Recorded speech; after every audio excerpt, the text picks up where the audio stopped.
Carrier HVAC repair, simple fixes for big problems. If you live in a hot climate and you're experiencing problems with your air conditioning system, then how trying it can be survive hot nights and even hotter days without the benefit of inside cooling. But also trying is the prospect of having to pay thousands of dollars to replace an air conditioner. But before you become resigned to laying down thousands of dollars for a replacement air conditioner, consider that your air conditioning issue might be resolved by some simple maintenance that won't cost you an arm and a leg or require you to take out a financing plan.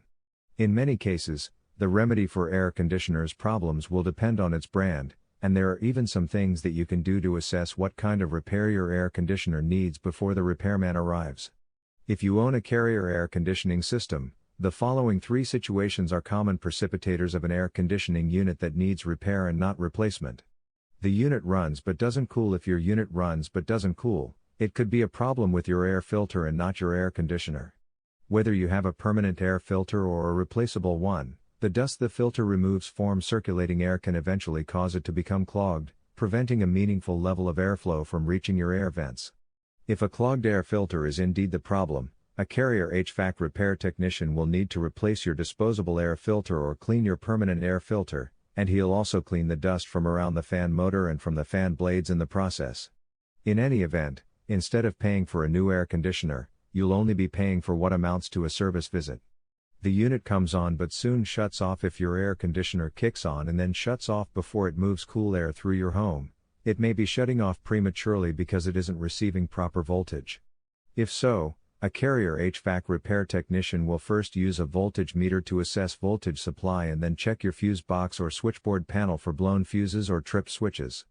But if voltage supply isn't the problem, it's likely that your unit is suffering from a faulty fan. Replacing a faulty fan will cost more than replacing a clogged filter due to parts and labor cost, but the bill will be a far cry from the cost of replacing a central air conditioning unit. The unit comes on but doesn't produce airflow. A lack of airflow from a working unit could result from a variety of issues. For one, it could be that your thermostat isn't working properly, which represents a minor air conditioning maintenance expense. For another, you could be looking at ductwork that has weakening seals between duct segments. If so, the airflow is probably getting lost in ceilings, walls and floors on its way to your air vents. A lack of airflow could also result from a severely clogged filter. But in either case, the fix won't leave you scratching your head and wondering you're going to pay for it. As the lead repair person for an HVAC company that specializes in Carrier HVAC repair, I've often encountered minor issues that can cause homeowners to think that they need to replace their central air conditioning unit. But more often than not, issues with Carrier air units require simple air conditioning maintenance and not big fixes.